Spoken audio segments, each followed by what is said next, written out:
Bitcoin already exists, so why aren't people using it in everyday transactions? They're not using it for several reasons. One reason is because it just doesn't scale technologically to support that volume of transactions.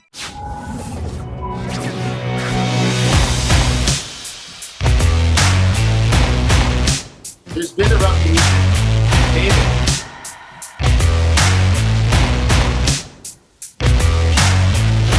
Democracy, poverty reduction, and cryptocurrency. Communities get their own currency. Decentralized social networks.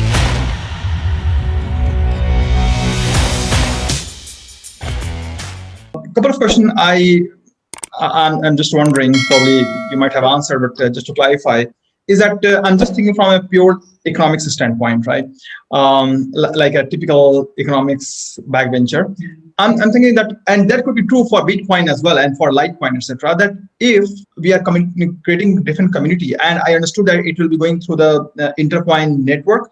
So any community, how will they be benefiting additionally as compared to the traditional digital currency? Because I'm trying to see that if I'm using the digital currency anyway, how Bitcoin or maybe Intercoin will add value to those smaller pockets of communities, though they are linked with the Intercoin, but why they will prefer to use this? And my question is that how someone can be convinced that, okay, please use this one over any other digital currency, the traditional one? Fantastic question.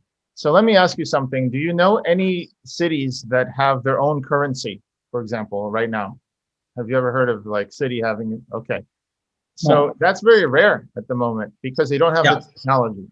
So, it was a time rare that people didn't have telephones, and then it happened. So, technology moves forward and we need to start building applications for the people. Bitcoin already exists. So why aren't people using it in everyday transactions? They're not using it for several reasons. One reason is because it just doesn't scale technologically to support that volume of transactions. So it just physically can't even do it. The second reason is Bitcoin is limited in supply. So it keeps rising in price. And if you look at anything like Fred Wilson talked about it. Riding on scarcity. Exactly. So basically around like 2017, he concluded Bitcoin is just a store of value. It's not a payment system. This is his blog. And he says at the end, yeah, it's just a store of value. That's it. Nobody wants to spend it if it's going up in price. So the answer to your question is, we need to separate the store of value from the currency. Because you can't have it both ways. You can't have a currency, you can't have a token that goes up in price and you invest in it because it will go up, but also stay pegged to the dollar. The question is, what if like someone competes with us, if Bitcoin competes with us? First of all, Bitcoin is already like immutable. What it's there to do is what it's going to do. There's not going to be a like Bitcoin 2.0 version. They tried that. It was called Bitcoin Cash. Okay, Roger Ver started Bitcoin Cash just to increase the block size of the blockchain. That's it. And even that forked the network. There's a lot of miners didn't want that, just didn't want that. So yeah, the Bitcoin network is just governed by very immutable rules. And some people like that, okay? But one thing it's not gonna do is not gonna change, like Facebook decided to compete with Twitter and copied all the features of Twitter. It's not gonna happen. Now, Ethereum, on the other hand, is a more nimble project. It has governance. It might have an Ethereum 2.0. So what we know is that, again, they're focused on infrastructure. Cardano is going to be focused on infrastructure. Like their big project is to become compatible with Ethereum and to run smart contracts. That's like their big thing. Same thing with Solana and others, okay? They're not in the game to create applications any more than, let's say, Linux is in the game of creating a browser or Photoshop, right? They could, and like Microsoft did create Microsoft Office, right? But the idea is that these companies are mostly focused on building the best operating system they can build. So we are in the space of building the applications on top of it, okay? So that's really so what kind of applications? So let me talk about the same applications I mentioned, but for the real world. Okay, so look at what the same steps would look like for a real world community. First of all, what kind of communities? Businesses would like to have their own loyalty points, right? And people coming back. organizations like churches, synagogues, mosques, religious organizations in India, and all sorts of things might want to have their own. And I've heard, by the way, yesterday I was speaking to someone who told me that many of the preachers in India and their cities sometimes have their own currency or have their own token, which can only be used inside. And I said, wow, that sounds very much like what we're doing. So we can digitize that. So then schools are interesting because people graduate and then the school loses their patronage. You know, they're kind of not going there anymore. But they start to earn money in the real world. So the school calls them. I get these calls, right? You ever get these calls? Hey, can you put $50? Can you sponsor a student or whatever, right? Most people don't. Most people don't even pick up the phone or, you know, answer the email. But what if instead they could release their own social network for their alumni, right? Remember, we have all the networks already, and they could also issue their own token that will run in their social network. So what that would be interesting, because then they can transparently and unobtrusively create taxes and fees. The same way that, for example, Visa credit card, when the vendor cashes out, they pay about 3% to the processor and the banks and the receiving bank and the other thing. All said and done, it becomes like 3%. And if they do a lot of volume, it may be like 2% or whatever. But the idea is that that percent can instead be used by the community to help end homelessness or some other thing. So every time money is being spent, the students can get a stipend. And finally, entire cities. Okay, so we're talking about a good time to mention there are cities around the United States who want to do a universal basic income. And these mayors, this is not Andrew Yang, this is started by Michael Tubbs, former mayor of Stockton, California. He got all of these growing numbers of mayors to want to do this. But they're doing it wrong. I'm sorry to say, none of them have had a successful universal basic income released like Alaska does. And that's because they are trying to fund it using federal currency. They're trying to get enough dollars into their fund and then distribute the fund. The problem with that is that money will leave the economy. People will buy things on Amazon. People will go on Robinhood and invest in cryptos, and that doesn't go into the city. So they're not buying local, they're not doing anything local. What they need to do is do the UBI, but pay it out in their own city's currency. And for that to happen, they need to do these steps. They need to issue their own currency.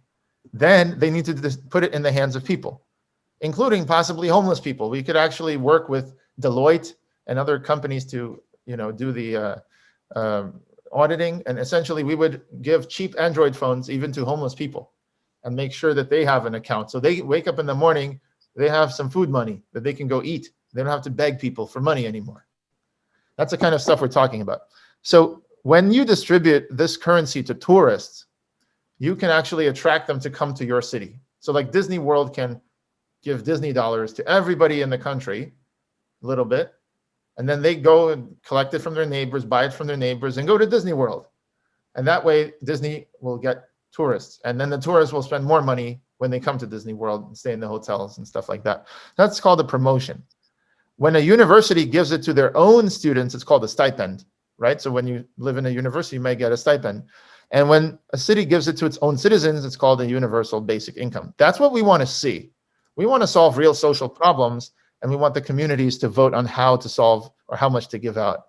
So essentially, the university then goes to all the local bars and venues. It also goes to the local bookstore and so on. And it says, look, we have students, we have a fund, and the students are the ones choosing where to spend the money.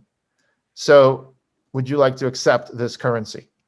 And this can be done by cruise ships. It can be done when you go on the cruise ship, you can use that cruise ship's money. It could be done by festivals. So there's so many communities. So when you're investing in Intercoin, I just want to be clear, when you're buying Intercoin tokens, ultimately, yes, you can sell it to speculators and you can trade it.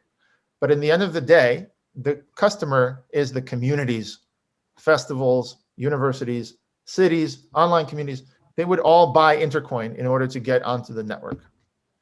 So when you have your own currency, somebody asked, what is the advantage? The advantage is that people start to prefer paying local vendors because they don't want to lose that 10% cashing out and paying Amazon. Vendors begin to prefer paying local workers. So they no longer outsource a lot of their stuff. And the local economy is strengthened as opposed to running out of dollars. Like Detroit used to be a big city building cars, but then they automated everything. So the local workers, the money doesn't trickle down. So the local workers don't go to the restaurants so much. And then the restaurants don't pay the employees so much. So what happens in Detroit is when it went bankrupt, for example, what happened is there's not enough dollars coming in as coming out. So there could be a plumber who knows how to fix leaks, but he won't actually fix the leak because the people don't have enough money to pay him after all their other expenses. When Detroit has its own currency, you fix that hole, you plug that leak actually in the money supply, and the plumber can go and do the job because then the plumber can pay the piano teacher with the local currency and so on and so forth. So that's why. And same thing, step 4, people can come and buy the currency. The same way that you go to a casino, you can buy the chips at the cashier. You can go to the ATM. Finally, they can join the Intercoin network the same way. So suddenly you can buy their currency using dollars, euros, bitcoins, or other communities. And people can go as tourists and they can just seamlessly, we foresee a vision where people seamlessly travel and do all kinds of stuff, go from site to site, city to city. They don't have to worry about going on Binance chain and doing the bridge and all this crap. We just want them to be like, here, I see all my restaurant meal prices in dollars. I had my bill, it's in dollars. I pay. And the person gets it in euros, or in our case, Paris coin or whatever. That's the idea of Intercoin. Join the intercoincommunity.org. Literally just go to community.intercoin.org, right? Yeah. And sign up. And then what I'd like you to do is if you have any questions, don't be shy. Start a new topic, right? And just, even if you don't have any questions, just introduce yourself. We have a thing here, like it's going to show up, like introduce yourself. And we're going to reach out to you. Because what I want is not just for people to invest in Intercoin. I want people to understand Intercoin and to get involved and join the movement, right? And we can only do that if we are all kind of communicating and we're all building it together. So thank you very much, everybody. You can either drop your email in the chat if you haven't already, or just sign up on the site and we will circle back.